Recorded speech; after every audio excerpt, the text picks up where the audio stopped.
Era una volta un buon uomo da bene chiamato Colaniello, lo quale aveva 3 figlie femmine, Rosa, Garofana e Viola. Ma l'ultima di queste era tanto bella che faceva sceruppa solutiva di desiderio per purgare le core d'ogni tormento. Per la quale cosa ne aveva quote Arzo Ciullone, figlio dello re, che ogni volta che passava pannante Novascio dove lavoravano sta 3 sore, cacciatasi la coppola, diceva E là, buoni Viola, buoni? e essa rispondeva, Bonni, figlio dello re, i sacci chiudete. delle quali parole abbottavano e mormoriavano l'altre 3 sore, dicendo tu sei malacriata e farai scorrucciarlo principe, de mala manera. E Viola, semenandosi per derete le parole delle sore, le fu fatta da quella per dispietta male affizio con lo padre, dicendole che era troppo sfacciata e presentosa e che rispondeva senza rispetto allo principe come se fossero tutt'uno e qualche giorno ci sarebbe indorzato e ne paterrà lo giusto per lo peccatore. Colaniel, che era uomo di giudizio, per lavare l'occasione, mannaia Viola a stare con la zia sua, chiamata Cucia Vannella, a comezzasse de lavorare. Ma lo principe, che passando per quella casa non vedeva più lo bersaglio delle desideria sue, fece una mano da giorno come re scagnola che non trova le figlie allo nido, che va da fronte in fronte turniando e lamentanndosi dello danno suo, e tanto messo all'orecchio per le pertose, che venuta a sentire della casa a dove stava, jette a trovare la zia dicendole Madamma mia, tu sai chi son io, e sì pozzo o vaglia. E però, da me e te, zitto e muto, fammi il suo piacere, e poi spienne per la moneta che vuoi. Io te la donco. cosa che pozzo, rispose la vecchia, so tutta sana allo comando vostro.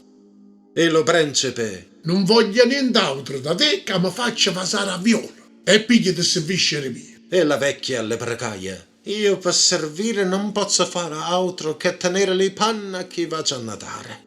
Ma non voglio che essa trasa a malizia che faccia la manica a sta lancella e che abbia tenuto mano a sta brutta vregnola e nauzasse la scompetor delle giorni miei. No titolo da garzone da Ferrara che mena le mantece.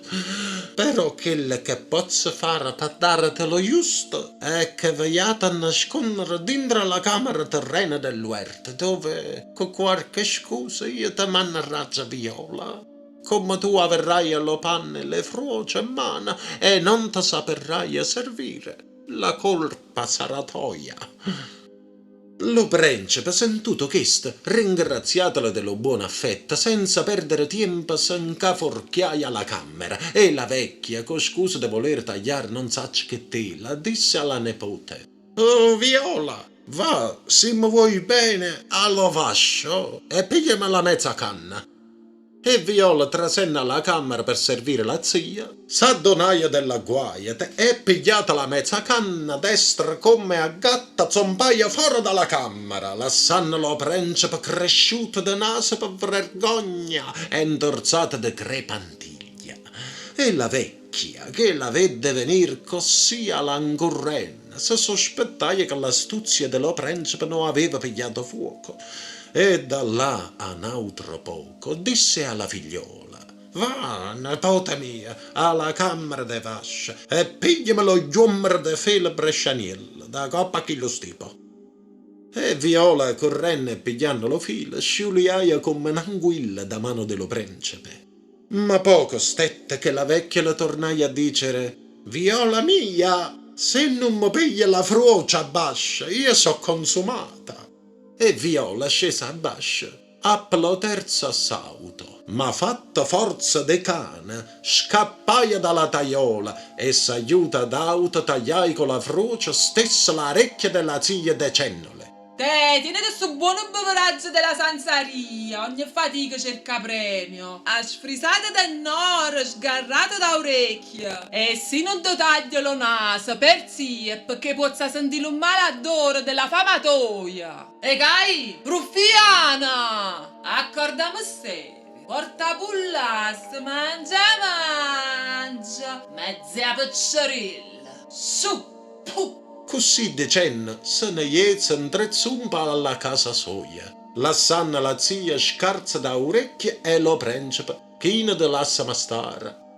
Ma tornando a passare per la casa dello padre e vedendola allo stesso luogo dove soleva stare, tornai alla solita musica. Bonì, bonì, Viola.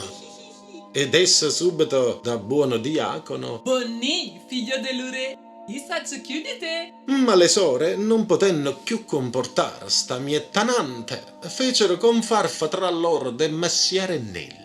E così, avendo una finestra che rispondeva al giardino del Nuerco, si proposero per questa via de cacciare nelle picciole e fattasi cadere una matassella de filo con lo quale lavoravano, no portiere della regina, decettero: «Oh, marennuia, che siamo arruinate, non potremmo fornire lo lavoro a tempo, si Viola, che la più pizzerella e più legge di noi, non si lascia calare con una funa a pigliare un gelofilo caduto».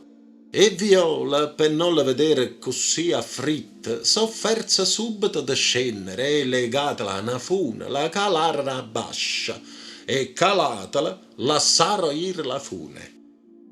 Allo stesso tempo trasette all'uerco per pigliarsi una vista dello giardino e avendo pigliato grande umidità dello terreno, se lasciaia scappare una vernacchia così spotestata e con tanto rumore e strepito che Viola per la paura strillava Oh, mamma mia, aiutami. e buttatasi all'uorco e vistasi da rete sta bella figliola. Allacordatasi d'avere intesa una volta da certa studiante che le cavalle de Spagna s'impregnano con lo vento e se pensaia che lo corso dello pirito avesse ingravatato qualc'albero e ne fosse asciuta sta pintata creatura. E perciò, abbracciatela con grande amore, dicette: «Figlia, figlia mia, parte de sto corpo, sciato dello spirito mio». E chi me l'avesse detto mai che con una ventosità t'avesse dato in forma a sta bella faccia? Chi me l'avesse detto che in effetto di freddezza avesse generato sto fuoco d'amore? Mua! E dicendo ch'esse ed altre parole tenere e spisciolate, la consigliai alle fate che n'avessero in pensiero e la crescessero a ceraselle. Ma lo principe, che non vedeva più Viola e non sapeva nova né vecchia, n'appa tanto disgusto che l'occhio se la fecero quallarella, la faccia diventai morticcia, le labbra de cenerale, e non pigliava morso che le facesse carne o suono e che le desse quiete. E facendo diligenza e promettendo beveraggio, tanto iette spianno, cappa notizia dove steva.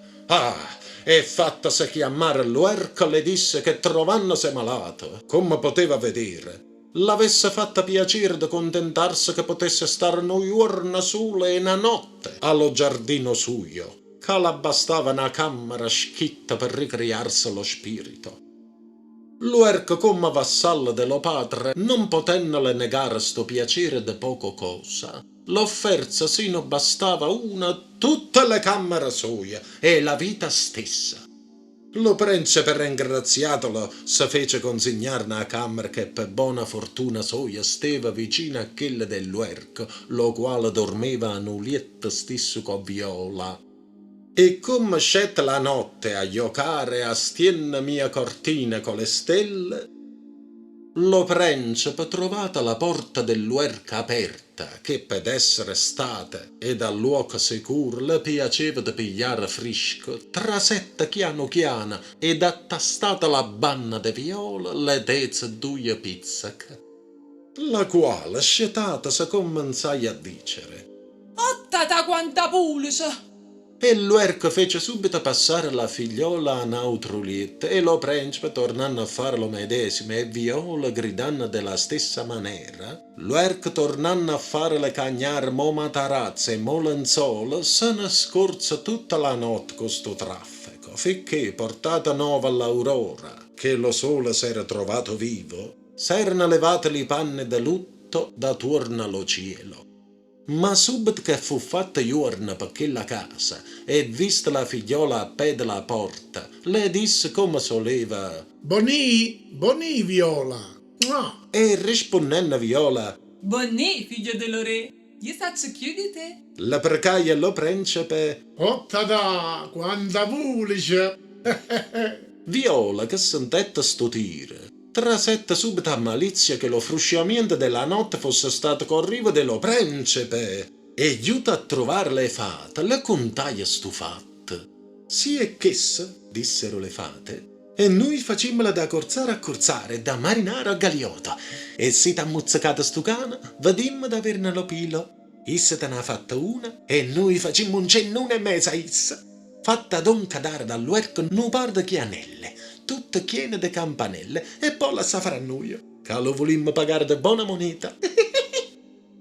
Viola, desiderosa della vennetta, si fece fare subito le chianielle dall'uerco e aspettando che lo cielo come una femmina genovese si mettesse a taffettarlo nigro intorno alla faccia, se ne iezero tutto quattro da conserva alla casa dello principe, dove le fate con Viola, senza essere viste, trasettero dinto alla camera sua. E come lo principe cominciai ad appapannare l'occhio, le fate fecero gran parapiglia e Viola si mise a sbattere tanto i piedi che allo rumore delle carcagne e allo fruscio delle campanelle, scetatasi con un surriamento grande, lo principe gridaia: Oh mamma, aiutami. la quale cosa, fatta 2 o 3 volte, se la sfilara alla casa loro. Lo principe, dopo aver pigliata la mattina agro de citro e segmentelle per la paura, dette una passiata per dentro lo giardino, non potendo stare un momento senza la vista di quella Viola, che era un'intelligenza ligaruofana sua. E vedendo la bocca alla porta, le disse: Bonì, Viola. Mua. e Viola, Bonnì, figlio dello re, io saccio chiudite. e lo principe, Ottata, quanta pulice. ed essa, Oh, mamma, aiutami. la quale cosa sentendo lo principe disse: Oh, ecco me l'hai fatta, me l'hai calata. Io ti cedo e hai vinto. Oh, E conoscendo veramente che tu sai più di me, io ti voglio senza voto per mogliere. Così, chiamato l'uerche e cercato cella, che non volse mettere mano alle gregne d'autro, avenne saputo la mattina stessa che era figlio de Colaniello e che s'era ingannato l'occhio de dreta a pensare che sta vita adorosa fosse parte de un zefiro fatente. E però, data una voce allo padre e fattole sapere la buona fortuna che era apparecchiata alla figlia, con grande allegrezza si fece la festa, facendo rescire vera quella sentenza che bella zita in piazza Samarita